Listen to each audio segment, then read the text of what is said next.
Sejumlah politisi papan atas tanah air yang kerap menghiasi layar TV, gagal lolos ke DPR RI pada pemilu 2024. Ali Mochtar Ngabalin menjadi salah satu tokoh yang gagal duduk di Senayan. Selain Ali Mochtar Ngabalin, Immanuel Ebenezer atau Noel juga gagal lolos menjadi anggota DPR RI. Perolehan suara keduanya tak mampu meloloskan dirinya masing-masing ke Senayan, padahal keduanya mendapatkan dukungan penuh dari partai besar yang berlaga di pemilu 2024. Ngabalin sendiri pernah duduk sebagai anggota Komisi 1 DPR RI pada tahun 2004 hingga 2009. Pada Pileg 2024 ini, Ngabalin dicalonkan Golkar di daerah pemilihan Sulawesi Tenggara. Pria kelahiran Fakfak, Papua Barat itu hanya mendapatkan 8.483 suara dari 17 kabupaten kota di Sultra. Perolehan suaranya terpaut jauh sekali dengan kader Golkar, yang diprediksi berhasil mendapatkan kursi dari Sultra, yakni Ridwan Bae.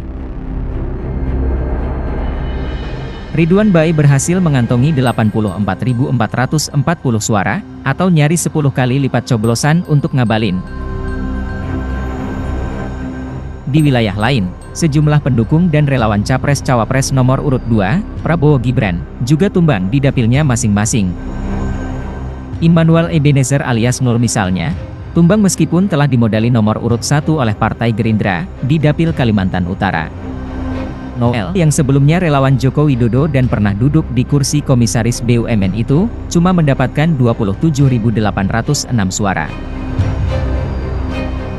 Ia kalah jauh dari caleg nomor urut 2 Gerindra Dapil Kaltara, Rahmawati, yang meraup 78.186 suara.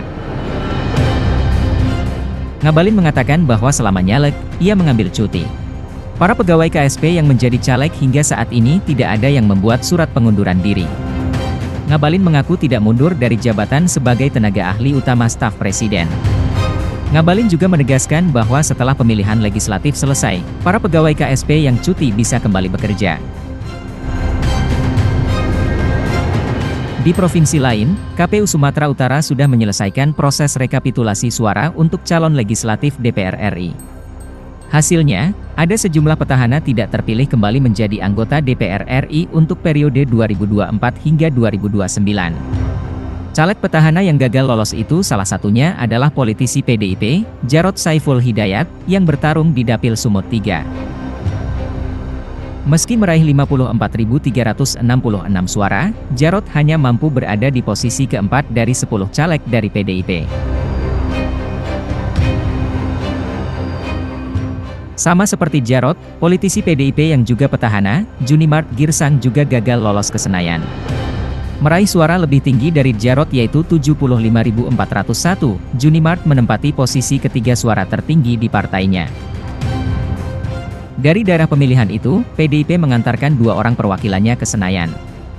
Kedua orang itu adalah Bob Andika Mamana Sitepu dengan 94.621 suara dan Bane Raja Manalu yang memperoleh 91.169 suara.